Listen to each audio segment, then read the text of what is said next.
Alright, I found this interesting nugget on the Gateway Pundit.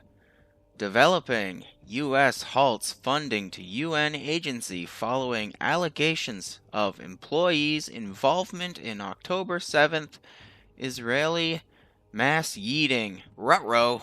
The U.S. announced on Friday the suspension of its funding to the United Nations Relief and Works Agency, a humanitarian organization aiding Palestinians.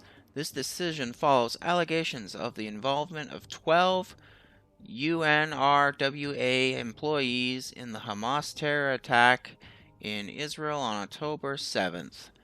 Jewish Insider reported. The U.S. State Department move comes in the wake of the UNRWA's admission and subsequent dismissal of several staff members. This action was taken after Israel provided the agency with evidence linking these individuals to the terror attacks.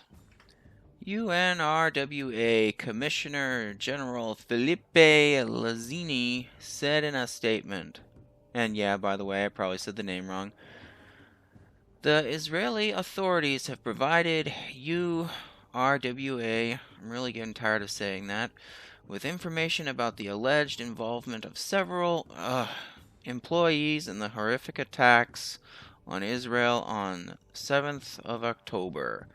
To protect the agency's ability to deliver humanitarian assistance, I have taken the decision to immediately terminate the contracts of these staff members and launch an investigation in order to establish the truth without delay.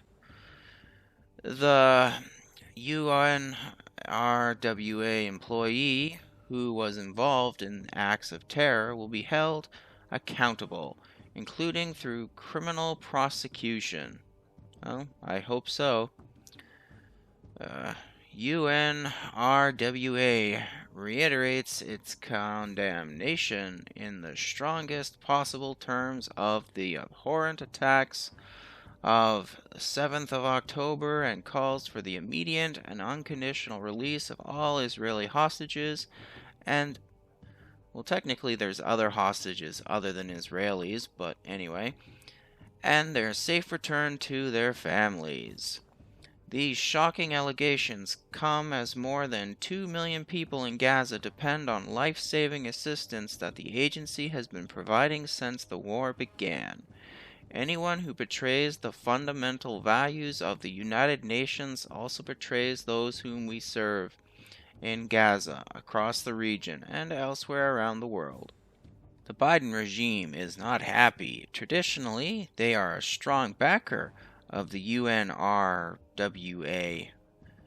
but they expressed grave concerns over these allegations that 12, holy crap, UNRWA employees may have been involved in the October 7th Hamas terroring attack on Israel. The Department of State has temporarily paused additional funding. Wow, they actually did something right for UNRWA. While we review these allegations and the steps the United Nations is taking to address them. Holy crap, they're actually holding them to account. Good. Secretary of State Antony J. Blinken spoke with United Nations Secretary General Antonio Guterres on January 25th to emphasize the necessity of a thorough and swift investigation of this matter. We welcome the decision to conduct such an investigation, and Secretary General Guterres pledged to take decisive action should the allegations prove accurate.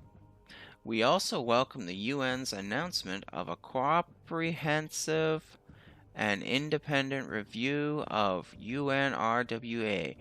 There must be complete accountability for anyone who participated in the heinous attacks on October 7th.